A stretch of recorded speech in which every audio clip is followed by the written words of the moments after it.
ఇప్పుడు కుంభరాశి వారి ఫలితాలు. జనవరి 1వ తారీఖు నుంచి ఆకాశంలో ఉండేటటువంటి గ్రహస్థితి ప్రభావాల వలన కుంభరాశి వారి ఫలితాలు జనవరి, ఫిబ్రవరి, మార్చి రేపు వచ్చే ఉగాది వరకు ఎలా ఉంటాయి అంటే, గ్రహ సంచారాలు దోషకరంగానే ఉన్నాయి. ఇంటా బయట సామాన్య అనుకూలతలు ఉంటాయి. వివాహాది శుభ ప్రయత్నాలు మనస్తాపానికి ఫలించగలవు. క్రయ విక్రయాదులు యందు ఆచితూచి వ్యవహరించుకోండి.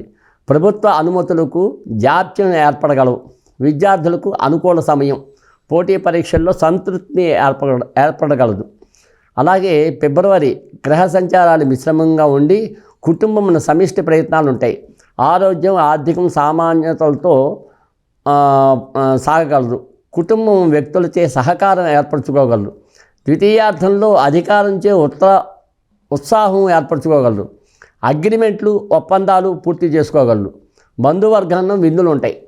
చక్కగా బంధుమిత్రులతో విందులు వినోదాలతో పాల్గొంటారు ఫిబ్రవరి నెలలో వీళ్ళకి, ఎవరికి, కుంభరాశి వారు. అలాగే మార్చి నెలలోకి వచ్చేసరికి గ్రహ సంచారాలు ప్రయోజనాలు ఏర్పరచగలరు. చేపట్టుకున్న పనులు పూర్తి చేసుకోగలుగుతారు. కుటుంబమున సామరస్యములు ఏర్పడతాయి.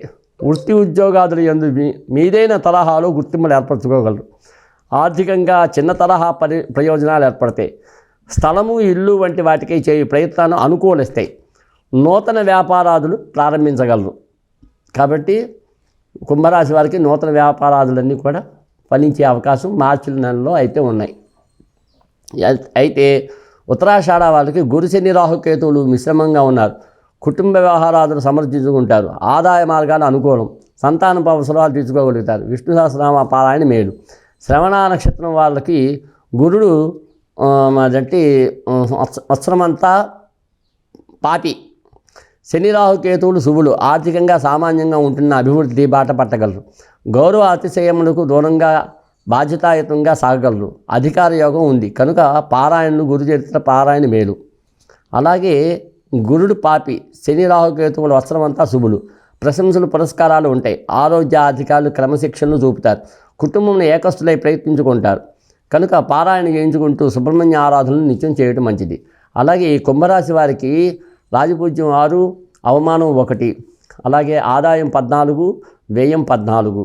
ఇక్కడికి వచ్చేసరికి కుంభరాశి వారికి వచ్చేసరికి ధనిష్ట, శతభిషం, పూర్వభాద్ర మొదటి పాదం వరకు చూసుకున్నట్లయితే ధనిష్ట నక్షత్రం వారికి 4, 2, 4, 7, 0, 1, శతభిష వాళ్ళకి, అలాగే పూర్వభాద్ర వారికి 2, 1, 3.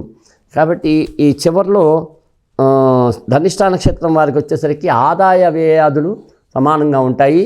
మరి శతభిష నక్షత్రం వాళ్ళకి మటుకు ఆదాయం ఎక్కువగానే ఉంటుంది ఈ 3 మాసాలు.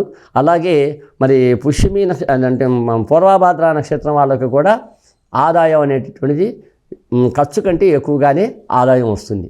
కాబట్టి వీళ్ళకి చక్కగా విష్ణు సహస్రనామాలు చేసుకోవడం మంచిది. ఈ విధంగా కుంభరాశి వారి ఫలితాలు ముగించాయి.